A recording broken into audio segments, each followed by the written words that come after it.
With the release of Fallout 76, we've seen a lot of negativity floating around the internet. We've also seen glimmers of light and positivity of some people really enjoying the game. Whichever side of the fence you stand on, there's no denying that Fallout 76 is in fact a controversial game and something new to the Bethesda franchise. But today, I'm going to look at things from a more diplomatic approach and talk about what people don't understand about Fallout 76.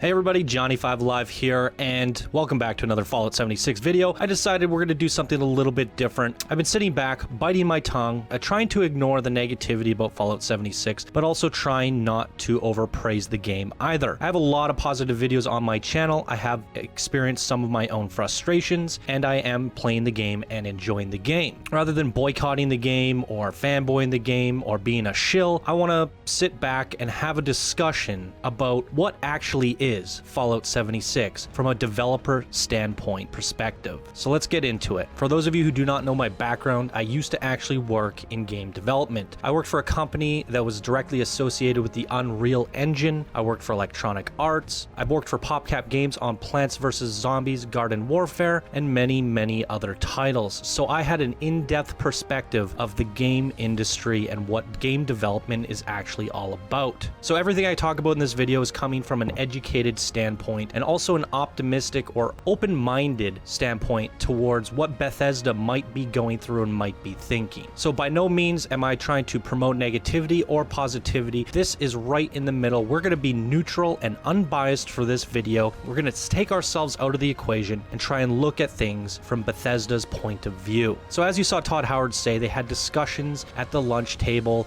office breaks, the water cooler. How cool would it be to do a multiplayer Fallout game? So we all know that they're just excited to try and create a universe with multiple players, right? We can all agree that these are developers that are passionate about their product and they want to bring something new and expand their audience. Now, if we look at other games on the market, such as something like Halo or any other title that fits the description of a campaign-based game, which includes co-op, 4-player co-op, as well as multiplayer online modes, Bethesda's really excluding a large target audience by not having their games meet those requirements. Imagine if Fallout 4 had single player the way you experienced it, but also included 4-player co-op, and also had 12 vs 12 matchmaking, or an open world of 24 players running around the Fallout 4 universe as you see from Fallout 76. We can all agree that that would probably be more exciting than Fallout 76 is currently. But in order for that to happen, you have to go through the development cycle of how do you even take a single player game into multiplayer universe. So if you guys watched the NoClip documentary, you would have seen that Fallout 4 was originally intended to be a multiplayer game or have a multiplayer mode, and they realized that it was going to be too much development budget and time. They weren't going to make the Fallout 4 release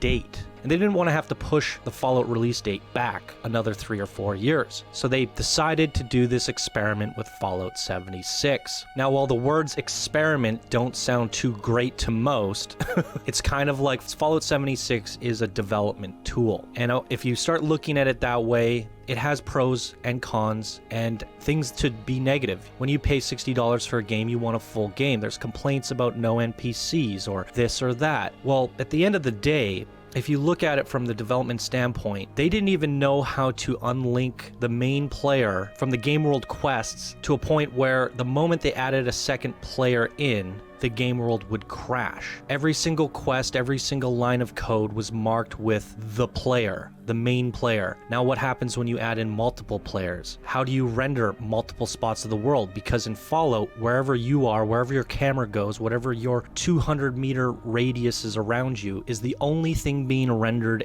in the world at one time. Now suddenly you need a persistent world everywhere in order to maintain and have a stable multiple players running seen around Fallout. So they go into this approach of trying to break off the players into multiple players and add them to a game world with their engine, while simultaneously trying to improve a dated engine, improve the lighting, the draw distance, and multiple other features that are needing upgrades in their engine, which they are also likely advancing with their other games such as Starfield and Elder Scrolls 6. Maybe they could have waited a little longer. Maybe they could have made further advancements. However, everybody enjoyed Fallout 4 for what it was, and it's an advanced, more improved version of Fallout. The big step in development doesn't need to be the graphics, the animations, and the textures, because if the multiplayer doesn't work, you don't have a game at all. So from a development standpoint, why make all these improvements first if the multiplayer doesn't work? There's no way of knowing if you can get millions of players onto one server, into one world, into multiple servers, and have a server farm without actually doing it. Hence what you have is the Fallout 76 release, where now millions of people are in the game world at once, and Bethesda now knows that they have the tech and the possibilities to hold this world together. Looking at it from Bethesda's standpoint, they know it works. They know they can improve on this. They know they can do better. Once upon a time, they didn't even know if they could do it at all, and they did it. That's a huge leap for a game studio that's done nothing but single player games. So let's look at something like the NPCs. There's a lot of talk about that. Now, why aren't there any NPCs in Fallout 76? This goes back to what I was saying. Well, you don't even know if multiplayer is going to work in this game.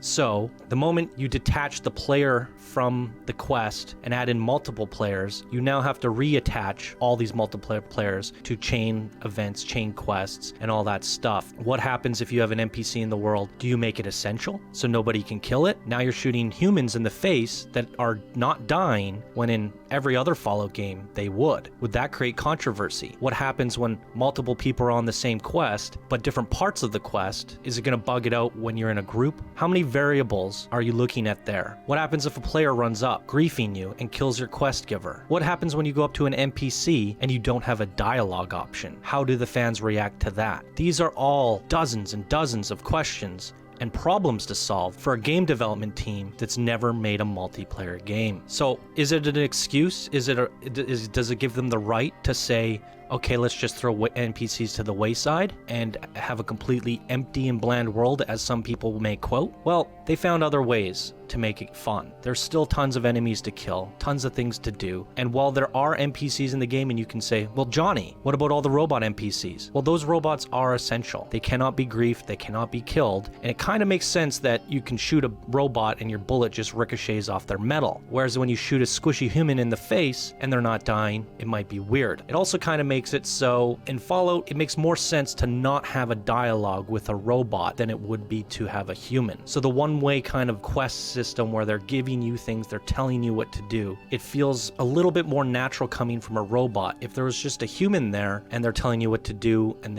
you're not allowed to talk to them back, it might start making the game feel a little bit soulless. Whereas robots are soulless. They're programs. So it fits better here, and it is playing it on the safe side from Bethesda's point of view. So did they play it safe? Of course they did. Did they add other things, events, quests, and multiple things to do in the world? They did. And through the simple quest system that they have set up, the simple party system, and being able to do quests with friends, they're starting to now realize the bugs, the conflicts, and the things that happen around those certain circumstances and situations. Going forward, they'll understand how can we attach multiple quests to a quest giver, have multiple people interact with that, what do we do about grieving, and then they can start answering these problems because they've already answered more simple problems leading up to the more complicated issues. What they're learning from Fallout 76 is how to put NPCs into a Bethesda multiplayer title. What they are learning with Fallout 76 is how players interact with each other, how players play in an open world game, what players want from an open world multiplayer game. From there, they can start to layer on more things in future updates and future Bethesda titles. In the process of developing Elder Scrolls 6, they now know what it takes to have multiple players in the world. They're probably going to go into that considering all the programming required. So when they decide that they want to add a second, third, or fourth player to a whole campaign single player experience, that they will have the infrastructure to do so because of a game like Fallout 76. So they'll have all that stuff in mind. They'll have the solutions and the things worked out on what happens when multiple people are interacting with an NPC. How can we develop multiplayer dialogue in our games based off of Fallout 76? They can start layering these things into future Bethesda titles, all thanks to Fallout 76. Again, this is a development tool. This is a test bed. Some people might be furious and say, well, you're telling me I'm paying full price, a $69 game, to test their game for them, to help them develop a tool? Well, yes and no. I can make an argument for both sides. Like I said, we're trying to be unbiased here. On one side of the fence, yes, you're playing a development tool, a world lacking NPCs, and if they were to remake a Fallout 76 or a Fallout 77, the next one would have NPCs, would have a bustling world, would have multiple players interacting with NPCs and multiple dialogue options, people having a roll-off on dialogue options like you did in SWTOR. You would have systems like this in place, and you would look back at a game like Fallout 76 and be like, remember when we didn't have all this stuff?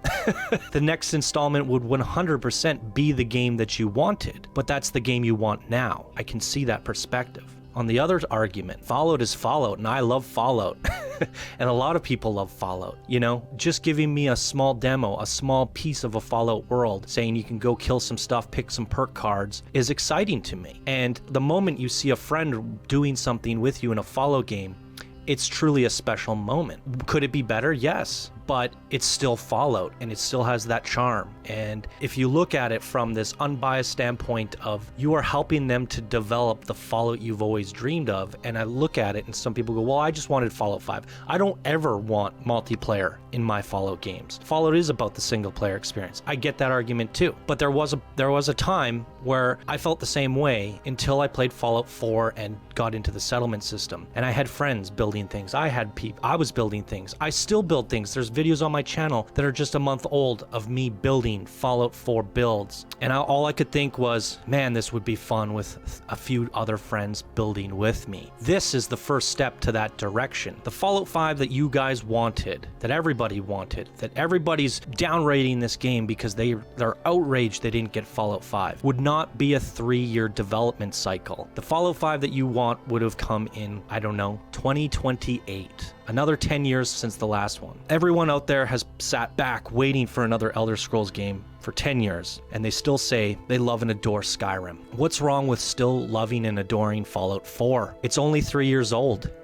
I'm sure you could go back and play Fallout 4 and still have a lot of fun with it. People are still having fun with Skyrim today, 10 years later, with mods. There's still so much more fun to be had in Fallout 4. This here is for those who want to experiment with Fallout multiplayer. So here you are playing Fallout 4, thinking it's probably going to be another 10 years before I see a Fallout 5. 3 short years later, they drop another Fallout game on you. How exciting is that? Oh, it's not the Fallout I wanted. Let's throw a fit.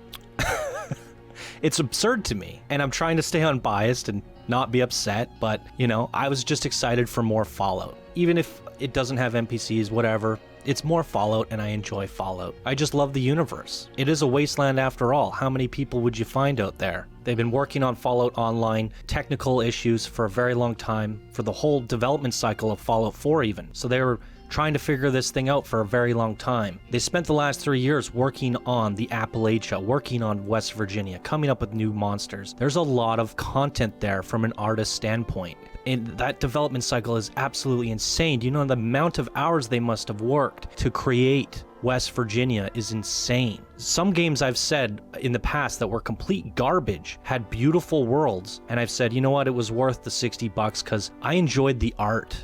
When you buy a game like this for as cheap as $60 that took millions of hours of combined people's effort to develop, you're getting art. You're getting a 3D world to look at. The eye candy alone is great. I get it. Other companies, other games, other studios are providing tons of gameplay and art. But Fallout 76 truly does have a lot of gameplay. And people keep saying it has potential. It has potential. And there's people holding on. There are people that are frustrated. There's people that are calling it garbage. Wherever you stand, it's a beautiful compilation of art assets, animations, creatures, and Fallout.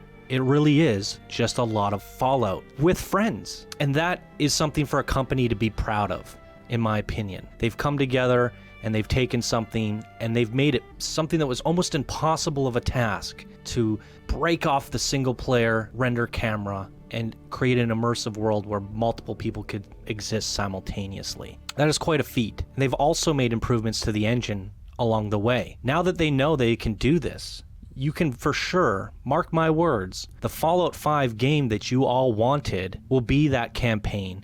It'll be that improved engine that's been iterated on from Starfield to Elder Scrolls. People keep saying they need a new engine. Well, they don't understand what an engine is. An engine is something that you build on and you layer on. They can improve their texture qualities. They can improve their art assets. They can make it less buggy and more functional, but they have to develop the engine further. They don't need a new engine. They need to develop their engine. And you will see when you play Starfield that it's going to feel like a new engine. They bought a new engine, or they developed this new engine for Skyrim. The engine's not that old. It's 2 game cycles old. You think they're going to throw that to the wayside and move on to another one? The engine that Oblivion and Fallout 3 were developed on is a completely different thing. So they're moving forward with a whole new set of tools, and people are already telling them to throw it to the wayside. That's just heartbreaking to hear for a company. No, they're going to develop it further and make it better. So when you see the improvements and you see what Starfield has to bring in the upgraded models, the upgraded textures, the better improved lighting, the better animations, what they can do with an expansive, even larger open world to a universal scale, a Starfield, and then you see that incorporated into Elder Scrolls, well, imagine what that's going to look like for Fallout 5. And Fallout 5 is going to be that game you've always wanted, but you're going to be able to invite your friend to your party, play on a private server, play LAN, play co-op, and not worry about all these people running around. But the 24-player server that exists in Fallout 76 is to ensure that they know that they can do 12 versus 12. They can do 24 players in the future, which means an Elder Scrolls game could potentially have a 6v6 arena, a 12v12 arena. Those games are known for their arenas, and they just feel bland when it's made out of NPCs. Real player arenas in Elder Scrolls would be amazing, but it wouldn't be impeding on your game world either. Now they have the option to do multiplayer in future Bethesda games, thanks to Fallout 76. Same could be said with Starfield. They're going to give you the single-player campaign that you've always wanted, but now they're going to follow the likes of Bungie and other studios who also incorporate co-op and multiplayer to their game experiences. And unfortunately, yes, you had to pay for their development tool to help them grow, to figure out what they need to do to get to that point. And this is why I'm really upset, and this is where I have to take a biased standpoint and support Bethesda here, because it doesn't take much to support someone and say, you did a good job, or make a donation. Let's just say I really didn't like Fallout 76. I really don't mind throwing $60 to Bethesda for all the joy they've given me in the past. If this helps them get to the roadmap of the future games that I look forward to, I'm all for it. But luckily for me, not only did I donate to them, I also got a product that I personally highly enjoy. So I want everybody to step back and look at it from that developer standpoint and think to themselves, because of this game, the potential of BGS titles are going to be incredible. They have so much future potential because of this game. This game has future potential. They can add and learn to add NPCs to this title. Maybe one day they'll think about going back to Fallout 4 and doing a $30 update that makes it 4-player co-op. They now have these things that they can play around with because of Fallout 76. Whether you're happy with the product or not, you've been happy with BGS games in the past. You've supported them, you've loved them, you've adored every single product they've ever made. But then you'll just as easily spit in their face when they fall a little short. Well, how about sticking out a helping hand and saying, let's get through this together, because we are a BGS community. Let's all remember that we're human here, and I'm on Team Human, so let's just keep supporting our team. All right, guys, that's it for me for this video. Thank you so much for watching, and I'll see you in the next video. Bye now.